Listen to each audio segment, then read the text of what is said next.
ഇന്ന് നമുക്ക് 8 എപ്പിസോഡുകളുള്ള റാക്ക് എന്ന വെബ് സീരീസിന്റെ പാർട്ട് 2 കഥ നോക്കിയാലോ? പാർട്ട് 1 ആദ്യത്തെ 4 എപ്പിസോഡിന്റെ കഥയാണ് പറഞ്ഞിട്ടുള്ളത്.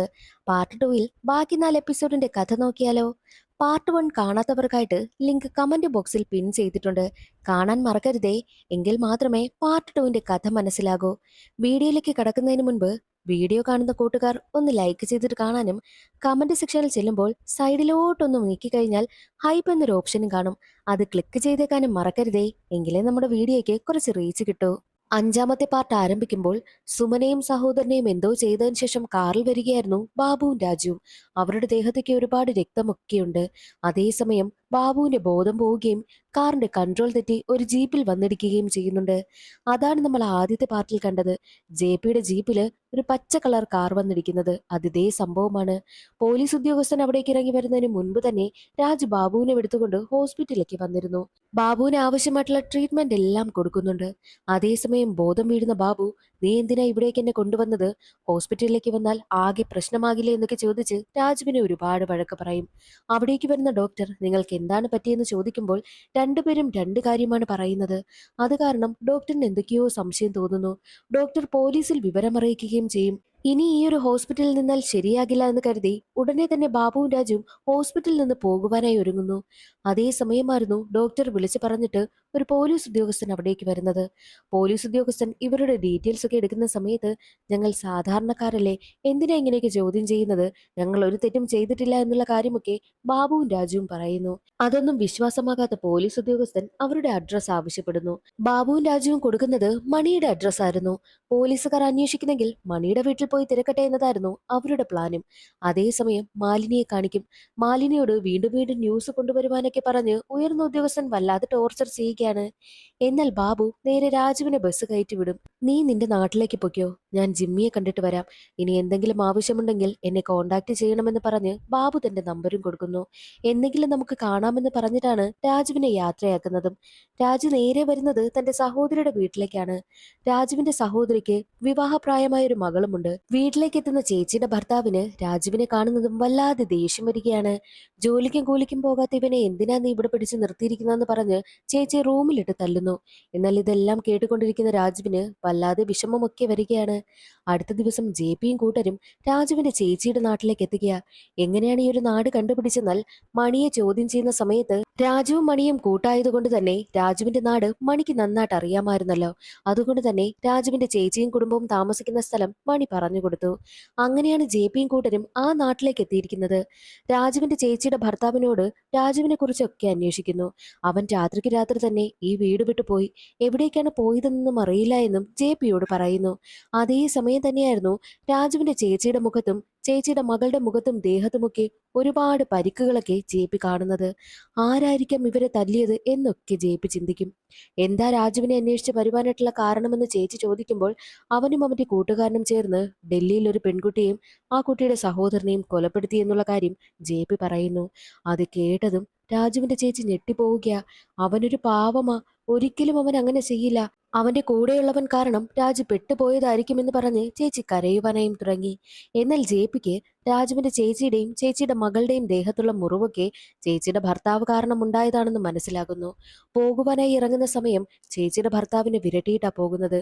ഇനിതേ നിന്റെ ഭാര്യയുടെയും മകളുടെയും ദേഹത്ത് നീ കൈവച്ചാൽ നിന്നെ കൊന്നുകളയുമെന്ന് വിരട്ടിയിട്ടാണ് ജെപി അവിടെ നിന്ന് പോകുന്നതും. ആ ഒരു സീൻ അവിടെ കട്ടായി. 2 ദിവസം മുൻപ് രാജു ചേച്ചിയുടെ വീട്ടിൽ നിന്നപ്പോൾ നടന്ന സംഭവമാണ് കാണിക്കുന്നത്. രാജുവിന്റെ ചേച്ചിയുടെ മകൾക്ക് വിവാഹപ്രായമായല്ലോ. ചേച്ചിയുടെ മകൾക്കാണെങ്കിലോ സിനിമയിൽ അഭിനയിക്കണമെന്ന് വല്ലാത്ത ആഗ്രഹമാണ്. മാത്രവുമല്ല രാജു ചേച്ചിയോട് കള്ളം പറഞ്ഞിരിക്കുന്നത് താൻ സിനിമയിലെ ലൈറ്റ് ബോയ് ആണെന്നാണ്. അതറിയാവുന്ന ചേച്ചിയുടെ മകൾ രാജുവിനോട് വന്നിരുന്ന് സംസാരിക്കുകയാണ്. രാജു വഴി എങ്ങനെയെങ്കിലും സിനിമയിൽ കയറി പറ്റാമെന്നാണ് ആ കുട്ടിയുടെ മനസ്സിൽ. അതേ സമയമായിരുന്നു പത്രത്തിൽ സുമന്റെയും സഹോദരന്റെയും മരണവാർത്ത കാണുന്നതും. അത് കാണുന്ന രാജുവിന് വല്ലാതെ പേടിയാകുന്നു. മാത്രവുമല്ല അവിടെ ഉണ്ടായിരുന്ന ആളുകളൊക്കെ തന്നെ നോക്കുന്നത് പോലെയും രാജുവിന് തോന്നും. ഉടനെ തന്നെ ബാബു കൊടുത്തിരുന്ന നമ്പറിലേക്ക് കോള് ചെയ്യുകയാണ്. എനിക്ക് പേടിയാകുന്നു, ന്യൂസ് ഒക്കെ വരുന്നുണ്ട്. മാത്രവുമല്ല ഇവിടെയുള്ള ആളുകളൊക്കെ എന്നെ നോക്കുന്നത് പോലെയാണ് എനിക്ക് തോന്നുന്നത്. ഞാൻ എന്ത് ചെയ്യുമെന്നൊക്കെ രാജു ചോദിക്കുമ്പോൾ നീ പേടിക്കണ്ട, അതൊന്നും വലിയ പ്രശ്നമൊന്നും ആകത്തില്ല. നീയേ എന്തെങ്കിലും അത്യാവശ്യമുണ്ടെങ്കിൽ മാത്രം ഈ നമ്പറിൽ കോൾ ചെയ്താൽ മതിയെന്ന് പറഞ്ഞിട്ട് ബാബു കട്ട് ചെയ്യുന്നു.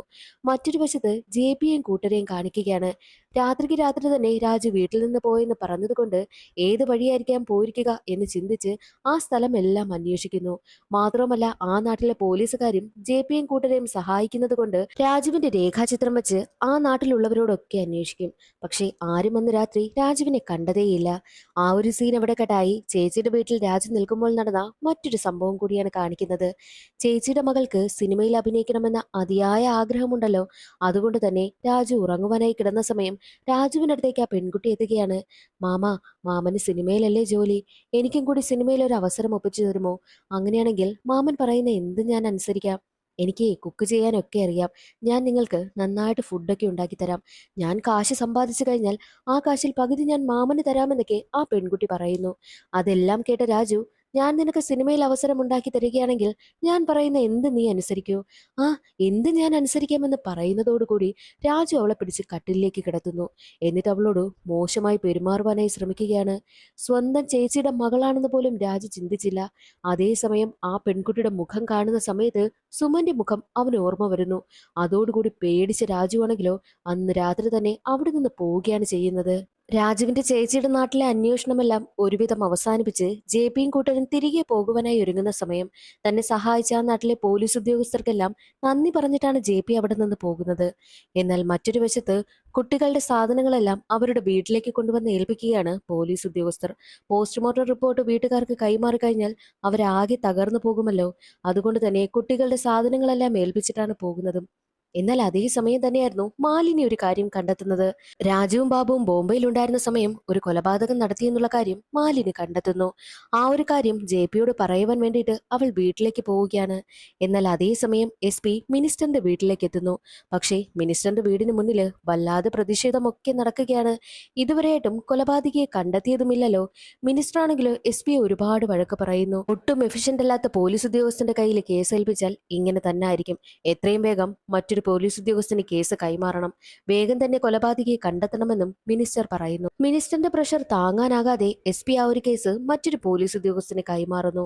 എസ് പിയെ കാണുവാൻ വേണ്ടിയിട്ടെത്തിയ ജെ പി ഈ ഒരു കാര്യം അറിയുകയാണ്. അതോടുകൂടി ജെ പി തകർന്നു പോകുന്നു. പുതുതായിട്ട് കേസ് ഏറ്റെടുത്ത പോലീസ് ഉദ്യോഗസ്ഥൻ ജെ പിക്ക് അടുത്തേക്ക് എത്തിയിട്ട് നമുക്ക് രണ്ടുപേർക്കും ഒരുമിച്ച് കേസ് അന്വേഷിക്കാമെന്നും ആ ഒരു അനുവാദം ഞാൻ എസ് പിയിൽ നിന്ന് വാങ്ങാമെന്നും ആ പോലീസ് ഉദ്യോഗസ്ഥൻ പറയുന്നു. സങ്കടത്തോടു കൂടിയാണ് ജെ പി തന്റെ വീട്ടിലേക്ക് എത്തുന്നതും. എന്നാൽ അവിടെ മാലിനിയുണ്ട്. ജെ പി പറയുന്ന കാര്യങ്ങളെല്ലാം പത്രത്തിൽ ഇങ്ങനെ അച്ചടിച്ചിറക്കുന്നത് കൊണ്ട് മാലിനിയോട് ചെറിയൊരു ദേഷ്യമുണ്ടായിരുന്നു. അതവൻ കാണിക്കുന്നുമുണ്ട്. എന്നാൽ അത് മനസ്സിലാക്കിയ മാലിനി, ഞാനൊരു കാര്യം കണ്ടെത്തിയിട്ടുണ്ട്. ബോംബെയിൽ വെച്ച് രാജുവും ബാബുവും ചേർന്ന് ഒരു കൊലപാതകം നടത്തിയിട്ടുണ്ട്. ആ ഒരു കാര്യം മാലിനി ജെ പിയോട് പറയുന്നു. അതേസമയം ജെ പി മറ്റൊരു കാര്യം കൂടി അറിയുകയാണ്. ഈ രണ്ടുപേരിൽ ഒരാൾ മറ്റൊരു നാട്ടില് ഒരു ഹസ്ബൻഡിനോടും വൈഫിനോടും മോശമായിട്ട് പെരുമാറിയെന്ന്. അതിൽ വൈഫിനെ ക്രൂരമായിട്ട് ഉപദ്രവിക്കുവാനായിട്ടും ശ്രമിച്ചിട്ടുണ്ട് എന്നുള്ള കാര്യം ജെ പി അറിയും. ഉടനെ തന്നെ ആ നാട്ടിലോട്ട് പോകുവാനായിട്ടും ജെ പി തീരുമാനിക്കുന്നു. പക്ഷേ ഈ ഒരു കേസിൽ നിന്നും ജെ പിയെ ഒഴിവാക്കിയിരിക്കുകയാണല്ലോ. ഈ ഒരു വിവരം എസ് പി ഒരിക്കലും അറിയരുതെന്നുള്ള കാര്യം പ്രത്യേകം മറ്റുള്ള പോലീസുകാരോട് ജെ പി പറയുന്നു. ഇല്ല സാർ, 2 ദിവസം ഞങ്ങൾ എങ്ങനെയെങ്കിലും ഇവിടുത്തെ കാര്യം നോക്കിക്കൊള്ളാം. സാറ് പോയ കൊലപാതകികളെ കണ്ടെത്തണമെന്നും ബാക്കിയുള്ള പോലീസുകാർ പറയുന്നു. അങ്ങനെ ജെ പി അവിടെ നിന്നും ആ ഒരു നാട്ടിലേക്ക് യാത്രയാവുകയാണ്. മറ്റൊരു വശത്ത് പോലീസുകാർ കൊണ്ടുവന്ന കുട്ടികളുടെ സാധനമൊക്കെ നോക്കി അമ്മ പൊട്ടിക്കരയുന്നു. അമ്മയച്ഛൻ ഒരുപാട് സമാധാനിപ്പിക്കും. ആ ഒരു സീൻ അവിടെ കട്ടായി കുമാർ എന്ന പയ്യന്റെ പാസ്റ്റാണ് കാണിക്കുന്നത്. ഈ കുമാർ സ്കൂളിൽ പഠിക്കുന്ന സമയം കൂടെയുള്ള കുട്ടികളെയൊക്കെ ഒരുപാട് ഉപദ്രവിക്കും. അത് കാരണം പ്രിൻസിപ്പാൾ കുമാറിന്റെ അമ്മയെ സ്കൂളിലേക്ക് വിളിപ്പിച്ചിട്ട്, നിങ്ങളുടെ മകൻ ഇവിടെയുള്ള പിള്ളേരെയൊക്കെ ഒരുപാട് ഉപദ്രവിക്കുന്നുണ്ട്. അതുകൊണ്ട് തന്നെ ഇങ്ങനെയുള്ളൊരു കുട്ടിയെ ഇവിടെ പഠിപ്പിക്കാൻ കഴിയില്ല. അവനെ ഇവിടെ നിന്ന് കൊണ്ടുപോകണമെന്നും പ്രത്യേകം അമ്മയോട് പറയുന്നു. അങ്ങനെ അമ്മ കുമാറിനെയും കൂട്ടി പോകാൻ ഇറങ്ങുന്ന സമയം കുമാർ അമ്മയ്ക്ക് തേൻ കൊണ്ടുവന്ന് കൊടുക്കുന്നു. അമ്മ ഇത് കഴിച്ചു നോക്ക്, നല്ലതാണെന്ന് പറയും. എന്നാൽ അമ്മയാണെങ്കിലോ കുമാർ തല്ലിയ കുട്ടിക്കാണ് ആ ഒരു തേൻ കൊടുക്കുന്നത്. ആ കുട്ടി പറയുന്നത്, എനിക്ക് വേണ്ട, ഇതിവൻ മോഷ്ടിച്ചതാണ്. സ്റ്റാഫ് റൂമിൽ നിന്നും ഇവൻ അടിച്ചുമാറ്റിയ തേനായത്, എനിക്കതുകൊണ്ട് വേണ്ട എന്നും ആ പയ്യൻ പറയും. അത് കേൾക്കുന്ന അമ്മയ്ക്ക് വല്ലാതെ ദേഷ്യം വരികയും കുമാറിനെ ഒന്ന് രൂക്ഷമായി നോക്കിയിട്ടാണ് അമ്മ അവിടെ നിന്ന് പോകുന്നത്. തന്നെ ഒറ്റുകൊടുത്ത പയ്യനോട് കുമാറിന് വല്ലാതെ ദേഷ്യം തോന്നുന്നു. ആ പയ്യൻ വാഷ്റൂമിലേക്ക് പോയ സമയം വാഷ്റൂമിന്റെ പരിസരത്തായിട്ട് ചെറിയൊരു തേൻകൂടുണ്ട്. ഉടനെ തന്നെ കുമാറാണെങ്കിലോ ആ തേൻകൂട് പൊളിക്കുന്നു. എന്നിട്ട് വാഷ്റൂമിന്റെ കതക് അടയ്ക്കുകയാണ്. മറ്റൊരു വശത്ത് ബാബുവും രാജുവും ചേർന്ന് ബോംബെയിൽ ഒരു കൊലപാതകം നടത്തിയില്ലേ, ഒരു കൊച്ചുകുട്ടിയെ, ആ സ്ഥലത്തേക്ക് എത്തിക്കുകയാണ് JP. ഫസ്റ്റ് പാർട്ടിൽ ഒരു കുട്ടിയെ കൊല്ലുന്നതായിട്ട് കാണിക്കുന്നുണ്ട്. അതേ സ്ഥലത്തേക്കാണ് JP എത്തുന്നതും. അവിടെ സഹായത്തിനായി എത്തുന്ന പോലീസ് ഉദ്യോഗസ്ഥൻ JPയോട് പറയുന്നുണ്ട്, ഇവർ ഈ ഒരു കുട്ടിയെ കൊലപാതകം നടത്തിയതിനു ശേഷം നേരെ ഡൽഹിക്ക് വിട്ടു. എന്നിട്ട് അവിടെയും ഒരു ക്രൂരകൃത്യം ചെയ്തിട്ടുണ്ട്. ഒരു ഹസ്ബൻഡിനെയും വൈഫിനെയും അവർ ടോർച്ചർ ചെയ്തു എന്നുള്ള കാര്യമൊക്കെ ആ ഒരു പോലീസ് ഉദ്യോഗസ്ഥൻ പറയുന്നു. ആ സീൻ അവിടെ കട്ടായി. അന്ന് രാജുവിനെ ബസ് കയറ്റി വിട്ടതിനു ശേഷം ബാബു അവിടെ നിന്ന് നേരെ പോകുന്നത് തന്റെ കൂട്ടുകാരനായ ജിമ്മിക്ക് അടുത്തേക്കാണ്.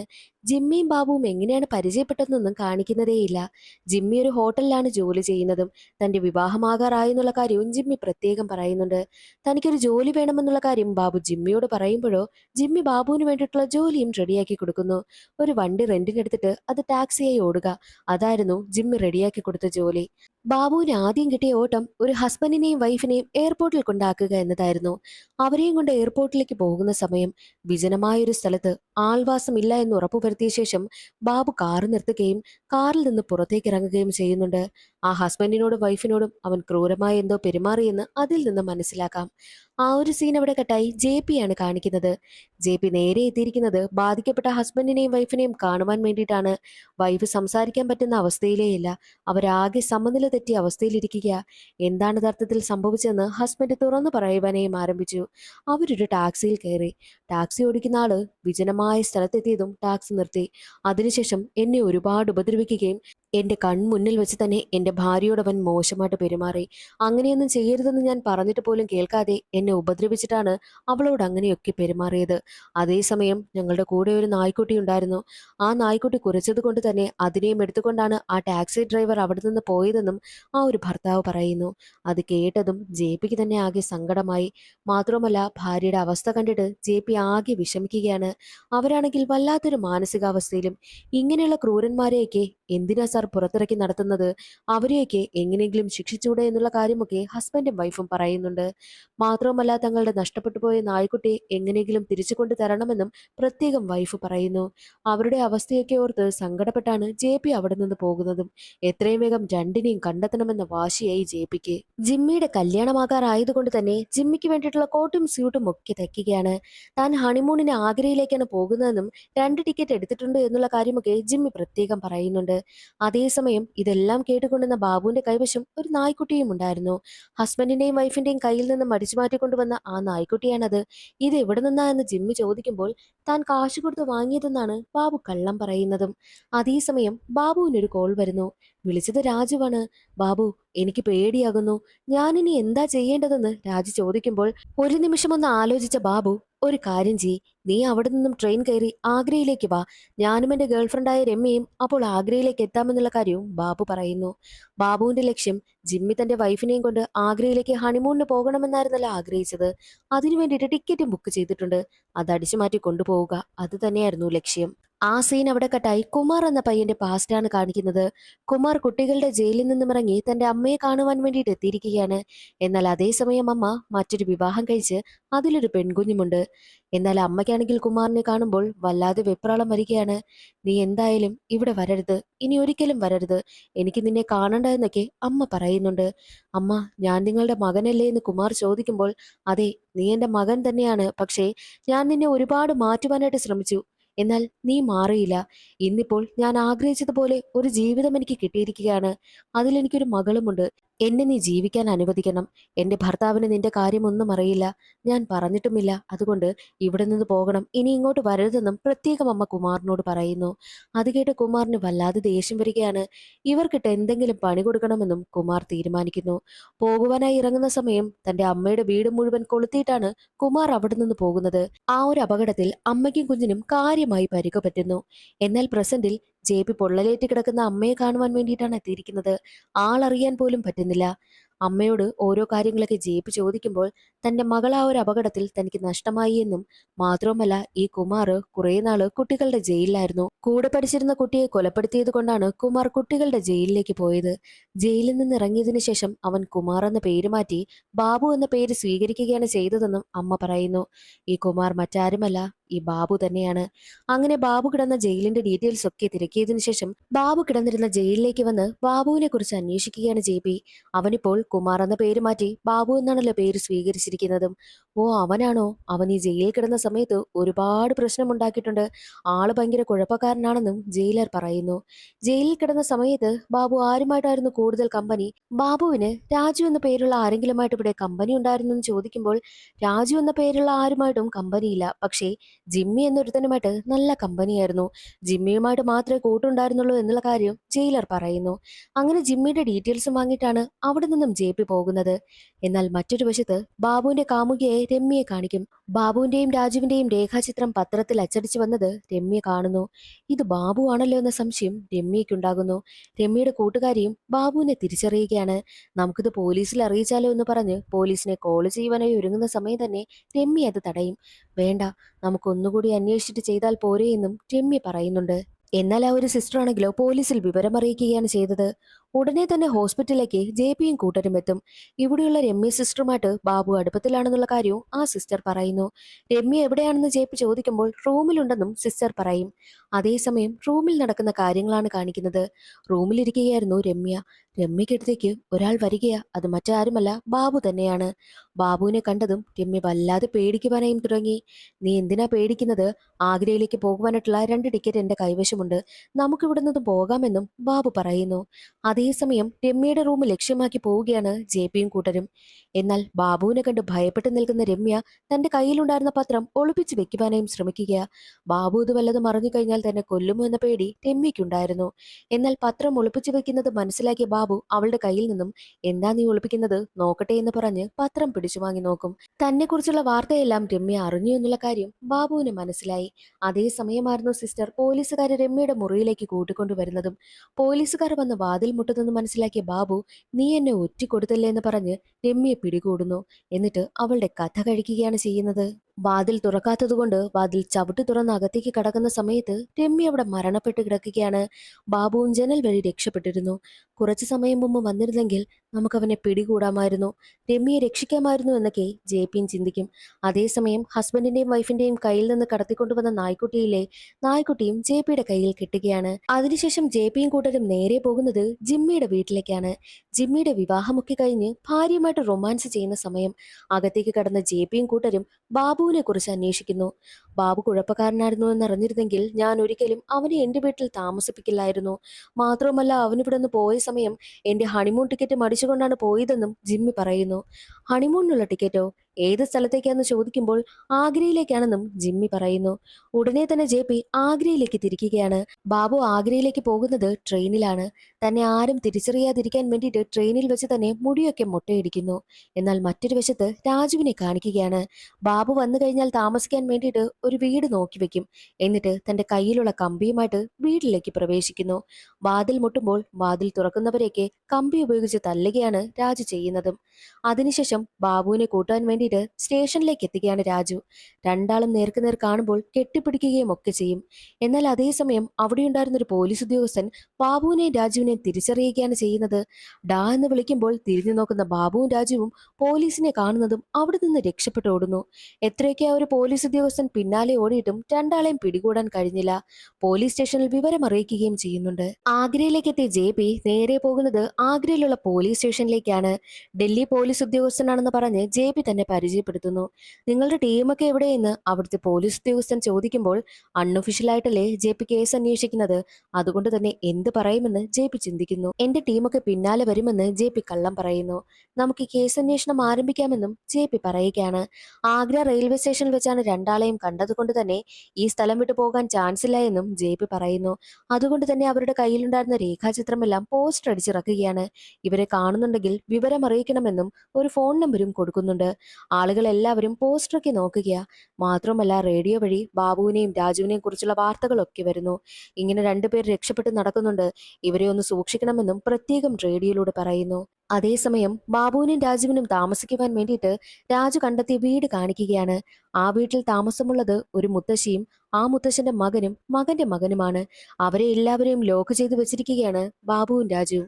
മാത്രവുമല്ല ആ വീട്ടിൽ നിന്നും കുറേ വിലപിടിപ്പുള്ള സാധനങ്ങളൊക്കെ കിട്ടിയിട്ടുണ്ട്. കൂടാതെ ഒരു തോക്കും കിട്ടിയിട്ടുണ്ടെന്ന് പറഞ്ഞ് രാജു ആ ഒരു തോക്ക് ബാബുവിനെ കാണിക്കുന്നു. കൊള്ളാമല്ലോടാ, നീ ഇപ്പോൾ മിടുക്കനായല്ലോ, തോക്കൊക്കെ എടുത്ത് വെച്ചിട്ടുണ്ടല്ലോ എന്നുള്ള കാര്യമൊക്കെ പറഞ്ഞ് ബാബു രാജുവിനെ പ്രശംസിക്കുകയാണ് ചെയ്യുന്നതും. രാജുവിനെയും ബാബുവിനെയും കുറിച്ച് റേഡിയോയിൽ വരുന്ന ന്യൂസ് എല്ലാം അവർ കേൾക്കുകയാണ്. നമ്മളങ്ങ് ഫേമസ് ആയില്ലോ എന്നൊക്കെ ബാബു രാജുവിനോട് പറയുന്നുമുണ്ട്. അതേ സമയത്തായിരുന്നു ആ മുത്തശ്ശിയുടെ വീട്ടില് ആരോ വന്ന് വാതിൽ മുട്ടുന്നത്. അവരെ ഭീഷണിപ്പെടുത്തി ഒന്നും ഇവിടെ സംഭവിക്കാത്തതുപോലെ ആക്ട് ചെയ്യുവാനായിട്ടും പറഞ്ഞാണ് അവരെ ഡോറ് തുറക്കുവാനായിട്ട് പറഞ്ഞു വിടുന്നത്. വന്നത് അടുത്ത വീട്ടിലെ രണ്ട് പിള്ളേരായിരുന്നു. മുത്തശ്ശി, ഇവിടെ സേഫ് ആണല്ലോ, റേഡിയോയിൽ പറയുന്ന കാര്യങ്ങളൊക്കെ കേൾക്കുന്നുണ്ടല്ലോ, അതുകൊണ്ട് വാതിലൊക്കെ അടച്ച് ഇവിടെ സൂക്ഷിച്ചിരിക്കണമെന്നും ആ പയ്യന്മാർ പറഞ്ഞിട്ട് പോകുന്നു. ബാബുവും രാജുവും പുറത്തേക്ക് പോകുവാനായും തീരുമാനിക്കുന്നു. അവരുടെ കയ്യിൽ ഒരു ഗണ്ണ് കിട്ടിയില്ലേ, ആ ഒരു ഗണ്ണിലേക്ക് ബുള്ളറ്റ് വേണം. ബുള്ളറ്റ് ഒപ്പിക്കുവാൻ വേണ്ടിയിട്ടാണ് രണ്ടാളും പുറത്തേക്ക് പോകുന്നത്. അവരൊരു മാർക്കറ്റിലേക്കും എത്തുന്നു. അവിടെ ഒരു വയസ്സായ ആൾ ഇരിക്കുന്നുണ്ട്. എന്ത് വേണമെങ്കിലും ഞാൻ തയ്യാറാക്കി തരുമെന്നും അയാൾ പറയുന്നു. തന്റെ കയ്യിലുണ്ടായിരുന്ന ഗണ്ണ് കാണിച്ചിട്ട് ഈ ഗണ്ണിലേക്കുള്ള ബുള്ളറ്റ് വേണമെന്നും ബാബു പറയുന്നു. അതുണ്ടാക്കിയെടുക്കുവാനായിട്ട് ഏകദേശം 1 മണിക്കൂറാവും. കുറച്ച് കാശുമാകുമെന്ന് പറയുമ്പോൾ അതൊന്നും സാരമില്ല, ഞങ്ങൾ നോക്കിക്കൊള്ളാമെന്നും ബാബു പറയുന്നു. അങ്ങനെ 1 മണിക്കൂർ അവർ അവിടെ വെയിറ്റ് ചെയ്യുവാനും തീരുമാനിക്കുകയാണ്. ബാബുവും രാജുവും അയാളോട് സംസാരിക്കുന്നതെല്ലാം അവിടെ ഉണ്ടായിരുന്ന മറ്റൊരാൾ കാണുന്നു. അയാൾ ന്യൂസ് പേപ്പർ വായിച്ചു കൊണ്ടിരിക്കുകയാണ്. ആ ന്യൂസ് പേപ്പറിൽ തന്നെ ബാബുവിന്റെയും രാജുവിന്റെയും രേഖാചിത്രവും ഉണ്ടായിരുന്നു. ഇവന്മാരെയല്ലേ പോലീസ് തേടുന്നതെന്നും അയാൾ ചിന്തിക്കുന്നു. ഉടനെ തന്നെ അയാൾ പോലീസ് സ്റ്റേഷനിൽ വിവരമറിയിക്കുകയാണ്. ഇതെല്ലാം JP കേൾക്കുന്നുണ്ട്. JP അൺഒഫീഷ്യലായിട്ടാണ് വന്നതെന്നുള്ള കാര്യം മറ്റുള്ള പോലീസുകാർക്ക് മനസ്സിലായതുകൊണ്ട് നിങ്ങളുടെ ടീം വരുന്നതുവരെ വെയിറ്റ് ചെയ്യുവാനായും പറയുന്നു. എന്നാൽ ബാബുവിനെയും രാജുവിനെയും മറ്റൊരാൾ കണ്ടുവെന്ന് മനസ്സിലാക്കിയ JP അവരെ വെറുതെ വിട്ടാൽ ശരിയാകില്ല, ഇനി എത്ര പേരെ കൊല്ലുമെന്നും അറിയത്തില്ല, നിങ്ങൾക്കൊപ്പം ഞാനും വരാമെന്ന് പറയുമ്പോൾ നിങ്ങളുടെ ടീം വന്നാൽ മതി എന്നതായിരുന്നു ആ പോലീസ് ഉദ്യോഗസ്ഥന്റെ മറുപടി.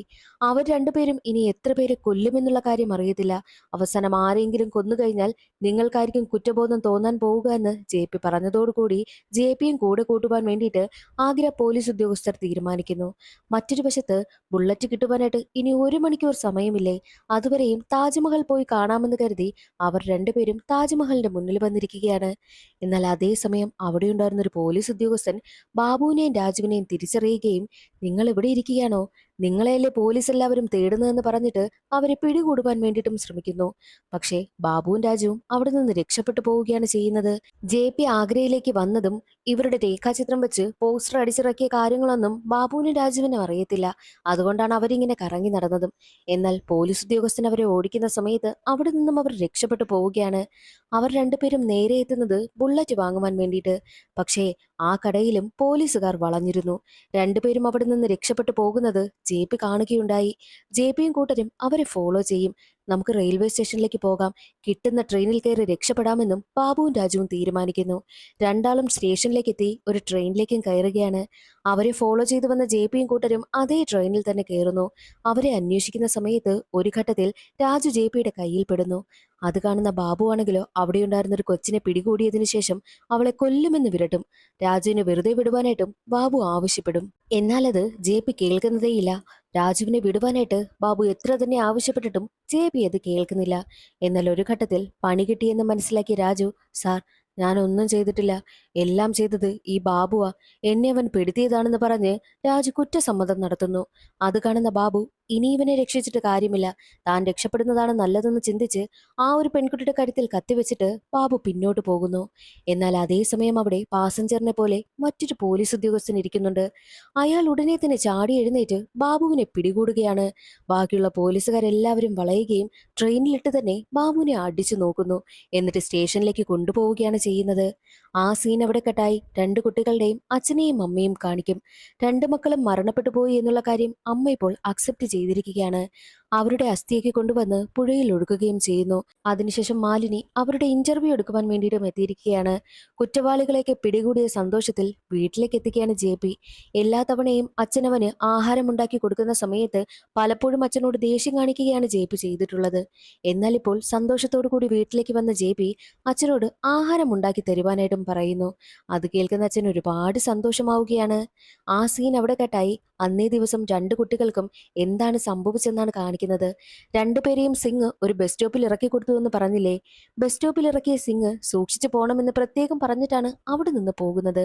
നന്നായിട്ട് മഴ പെയ്യുന്നുണ്ടായിരുന്നു. ആ ബസ് സ്റ്റോപ്പിൽ നിന്നും കുറച്ച് ദൂരമേ ഉള്ളൂ റേഡിയോ സ്റ്റേഷനിലേക്ക് എത്തുവാൻ വേണ്ടിയിട്ടും. നമുക്ക് രണ്ടുപേർക്കും ഇവിടെ നിന്ന് ഓടിപ്പോയാലോ? ആരാണ് ആദ്യം എത്തുന്നതെന്ന് നോക്കിയാലോ എന്നൊക്കെ രണ്ട് സഹോദരങ്ങളും പറഞ്ഞുകൊണ്ട് നിൽക്കുന്ന സമയമായിരുന്നു ആ പച്ച കളർ കാർ അവിടേക്ക് വരുന്നത്. അവർ ആ കാറിന് ലിഫ്റ്റ് ചോദിക്കുന്നു. കാർ നിർത്തുകയും ചെയ്യും. ലിഫ്റ്റ് കിട്ടിയ സന്തോഷത്തിൽ രണ്ടാളും കാറിലേക്ക് കയറുന്നു. എന്നാൽ കാറെടുത്ത് കുറച്ചു കഴിഞ്ഞ സമയത്ത് കാറിലിരിക്കുന്ന രണ്ടാളും ശരിയല്ല എന്നുള്ള കാര്യം സുമന് മനസ്സിലായി. കണ്ണാടിയിലൂടെ സുമനെ നോക്കുന്ന ബാബു ഈ കമ്മൽ എവിടുന്നാന്ന് ചോദിക്കുമ്പോൾ അതെന്റെ അമ്മ തന്നതാണെന്നും സുമൻ പറയുന്നു. സുമൻ ഈ ഇരിക്കുന്ന രണ്ടുപേരും ശരിയല്ല എന്നുള്ള കാര്യം തന്റെ സഹോദരനെ അറിയിക്കുകയും ചെയ്യുന്നുണ്ട്. ഡോർ തുറന്ന് നമുക്ക് പുറത്തേക്ക് ചാടിയാലോ എന്നൊക്കെ രണ്ടാളും തീരുമാനിക്കുന്നു. അവർ വല്ലാതെ ബഹളം വയ്ക്കുവാനായും ആരംഭിക്കുകയാണ്. എന്നാൽ അത് കാണുന്ന ബാബു രണ്ടിനെയും കൺട്രോൾ ചെയ്യടാന്ന് രാജുവിനോട് പറയും. രാജു പറയുന്നുണ്ട് ഇതൊന്നും വേണ്ട, അവരെ വെറുതെ വിടാമെന്നൊക്കെ. അത് കേൾക്കുന്ന ബാബു നീ ഒരു ആണ് തന്നെയാണോ? ആണല്ലാന്ന് നീ തെളിയിച്ചു കൊണ്ടിരിക്കുകയാണെന്നൊക്കെ ചോദിക്കുമ്പോൾ അത് കേട്ട് ദേഷ്യമെന്ന രാജു രണ്ടുപേരെയും കൺട്രോൾ ചെയ്യുവാനായും ശ്രമിക്കുന്നു. അങ്ങനെ അവിടെ വലിയൊരു ഫൈറ്റ് തന്നെ നടക്കുന്നു. ആ ഫൈറ്റിൽ രണ്ട് പിള്ളേർക്കും നന്നായിട്ട് പരിക്കൊക്കെ പറ്റുകയാണ്. അപ്പോഴാണ് അതുവഴി ആ പാൽക്കാരൻ വരുന്നതും. പാൽക്കാരൻ പിള്ളേരെ രക്ഷിക്കുവാനൊക്കെ നോക്കുമെങ്കിലും പാൽക്കാരനെ ഇടിച്ചിട്ടാണ് ബാബുവും രാജുവും അവരെ അവിടെ നിന്ന് കൊണ്ടുപോകുന്നത്. നേരെ എത്തിയിരിക്കുന്നത് ഒരു കാടിലേക്കും. ആ കാടിനുള്ളിലേക്ക് രണ്ടാളെയും വലിച്ചിഴച്ചു കൊണ്ടുപോവുകയാണ്. രാജു കൊണ്ടുപോകുന്നത് സുമന്റെ സഹോദരനെയും ബാബു കൊണ്ടുപോകുന്നത് സുമനെയും. സുമന്റെ സഹോദരന് ബോക്സിംഗ് ഒക്കെ അറിയാവുന്നത് കൊണ്ട് അവൻ പോരാടി നിൽക്കുവാനായിട്ട് ശ്രമിക്കുമെങ്കിലും ഒരു ഘട്ടത്തിൽ അവനെ അടിച്ചിടുകയാണ് രാജു. എന്നിട്ട് അവനെ വലിച്ചിഴച്ചു കൊണ്ട് പോവുകയും ചെയ്യുന്നു. സുമനെ മറ്റൊരു സ്ഥലത്തേക്ക് കൊണ്ടുവന്ന ബാബു അവളോട് മോശമായി പെരുമാറുകയാണ് ചെയ്തത്. തന്റെ ആവശ്യമെല്ലാം കഴിഞ്ഞതിനു ശേഷം രാജുവിനടുത്തേക്ക് ചെല്ലും. അപ്പോൾ അവിടെ ബോധം കെട്ട് കിടക്കുകയാണ് സുമന്റെ സഹോദരൻ. ഞാൻ എനിക്ക് ആവശ്യമുള്ളതെല്ലാം നടത്തി കഴിഞ്ഞു, ഇനി നീ ചെല്ലെന്ന് രാജുവിനോട് പറയുമ്പോൾ വേണ്ട എന്ന് രാജു പറയും. എടാ, നീ ഒരു ആണ് തന്നെയാണോ? ആദ്യം ആണായിട്ട് നടക്കെന്ന് അവനോട് പറയുമ്പോൾ അത് കേട്ട് വീണ്ടും അവന് ദേഷ്യം വന്നിട്ട് സുമനടുത്തേക്ക് പോകുവാനായും ഒരുങ്ങുന്നു. അതേസമയം സുമന് ബോധം വരികയും തന്റെ കയ്യിൽ കിട്ടിയ ഇരുമ്പ് ദണ്ടുകൊണ്ട് സുമൻ നേരെ ബാബുവിനും രാജുവിനും അടുത്തേക്ക് എത്തുന്നു. എന്നിട്ട് ആ ഒരു ദണ്ടുപയോഗിച്ച് രണ്ടാളെയും പുതിരെ തല്ലുകയാണ് ചെയ്യുന്നത്. രണ്ടുപേരും തല്ലുകൊണ്ട് തറയിലേക്ക് വീഴും. അതേസമയം സുമൻ നേരെ എത്തുന്നത് തന്റെ സഹോദരനടുത്തേക്ക്. അവനെ ഒരുപാട് വിളിക്കും, പക്ഷേ അവൻ എഴുന്നേൽക്കുന്നതേയില്ല. അതോടുകൂടി സുമന് മനസ്സിലായി തന്റെ സഹോദരൻ മരണപ്പെട്ടു പോയിന്ന്. അവൾ കരഞ്ഞുകൊണ്ടിരിക്കുന്ന സമയം സുമന്റെ പിന്നിലെത്തിയ ബാബു തന്റെ കയ്യിലുണ്ടായിരുന്ന ഇരുമ്പ് ദണ്ടുപയോഗിച്ച് സുമനെ തല്ലുന്നു. അതോടെ സുമന്റെ കഥ കഴിയുകയാണ് ചെയ്യുന്നത്. ഇതാണ് യഥാർത്ഥത്തിൽ സംഭവിച്ചതെന്ന് പോലീസ് ഉദ്യോഗസ്ഥരോട് രണ്ടുപേരും സ്റ്റേറ്റ്മെന്റ് കൊടുക്കുകയും ചെയ്യുന്നുണ്ട്. അങ്ങനെ രണ്ടുപേരെയും കോടതിയിൽ ഹാജരാക്കും. കോടതിയിലേക്ക് കൊണ്ടുവരുന്ന സമയം ജനങ്ങൾ എല്ലാവരും ഇളകി നിൽക്കുകയാണ്. രണ്ടിനെയും കയ്യേറ്റം ചെയ്യണം എന്ന വാശിയിൽ നിൽക്കുകയാണ് ജനങ്ങൾ. ജനങ്ങളിൽ നിന്നും കഷ്ടപ്പെട്ടാണ് രണ്ടിനെയും അകത്തേക്ക് രക്ഷിച്ചു കൊണ്ടുവരുന്നതും. അങ്ങനെ കേസ് നടക്കുന്നു. അവസാനം ജഡ്ജി വിധിച്ചത് വധശിക്ഷയായിരുന്നു. എല്ലാവർക്കും ഒരുപാട് സന്തോഷമാകുന്നു. എസ് പിയുടെ അനുവാദമില്ലാതെയാണ് ജെ പി കേസ് അന്വേഷിച്ചതെങ്കിലും ഇപ്പോൾ ജെ പി ആണല്ലോ കേസ് തെളിയിച്ചിരിക്കുന്നത്. അതുകൊണ്ട് തന്നെ എസ് പി അവന് പ്രൊമോഷനും കൊടുക്കുന്നു. ജെ പിക്ക് ഒരുപാട് സന്തോഷമാകും. തന്റെ മകൻ യൂണിഫോം ഇട്ട് ഇറങ്ങുന്നത് കണ്ട് അച്ഛനും ഒരുപാട് സന്തോഷമാവുകയാണ്. പ്രൊമോഷൻ കിട്ടിയത് കൊണ്ട് തന്നെ ഇനി നമുക്ക് വിവാഹം കഴിച്ചാലോ എന്നും മാലിനിയോട് ജെ പി ചോദിക്കുന്നു. മാലിനി അത് സമ്മതിക്കുകയാണ്. ആ ഒരു സീൻ അവിടെ കട്ടായി. സുമനും സഹോദരനും കാറിന് ലിഫ്റ്റ് ചോദിച്ചില്ലായിരുന്നു എന്നുണ്ടെങ്കിൽ എന്താകുമായിരുന്നു സംഭവിക്കുക എന്നതാണ് കാണിക്കുന്നത്. പെരുമഴയത്ത് രണ്ടാളും ബസ് സ്റ്റോപ്പിൽ നിൽക്കുന്ന സമയം. ബസ് സ്റ്റോപ്പിൽ നിന്നും കുറച്ചു ദൂരം മാത്രമാണല്ലോ റേഡിയോ സ്റ്റേഷനിലേക്കുള്ളത്. നമുക്കവിടേക്ക് ഓടിപ്പോയാലോ? ആരാണ് ആദ്യം എത്തുക എന്നത് നോക്കിയാലോ എന്നൊക്കെ രണ്ടാളും പ്ലാൻ ചെയ്യുകയും രണ്ടാളും അതുപോലെ തന്നെ മഴയത്തിറങ്ങി ഓടുകയും ചെയ്യുന്നു. അവർ മത്സരിച്ച് റേഡിയോ സ്റ്റേഷനിലേക്ക് എത്തുകയും സുമൻ റേഡിയോയിൽ പാടുകയും സുമന്റെ അച്ഛനും അമ്മയും ആ പാട്ട് കേൾക്കുകയും ഒക്കെ ചെയ്യുമായിരുന്നു. എന്നാൽ യഥാർത്ഥത്തിൽ അതല്ലല്ലോ സംഭവിച്ചത്. ഇങ്ങനെയായിരുന്നു സംഭവിച്ചിരുന്നെങ്കിൽ എന്ത് നന്നായിനെയല്ലേ? രണ്ടു കുട്ടികളും ജീവനോടെ ഉണ്ടാകുമായിരുന്നു. അതോടുകൂടി സീരീസിന്റെ കഥ അവിടെ അവസാനിക്കുകയാണ്. യഥാർത്ഥത്തിൽ നടന്ന സംഭവത്തെ ആസ്പദമാക്കിയെടുത്ത സീരീസാണിത്. സീരീസ് മുഴുവൻ കണ്ടു തീർത്തതിൽ നിന്നും ഒരു കാര്യം മനസ്സിലായി. പരിചയമില്ലാത്ത ആരുടെ വണ്ടിയിലും ലിഫ്റ്റ് ചോദിക്കരുത്. പ്രത്യേകം ഇത് മക്കളെയും പറഞ്ഞ് മനസ്സിലാക്കണം. ഇന്നത്തെ വീഡിയോ എല്ലാവർക്കും ഇഷ്ടമായെന്ന് കരുതുന്നു. ഇഷ്ടമായാൽ ഒന്ന് ലൈക്ക് ചെയ്തേക്കണേ. നിങ്ങളുടെ അഭിപ്രായവും കമന്റ് ചെയ്യാൻ മറക്കരുതേ. അടുത്തൊരു വീഡിയോയിൽ കാണാം. അതുവരെ എല്ലാവർക്കും ബൈ.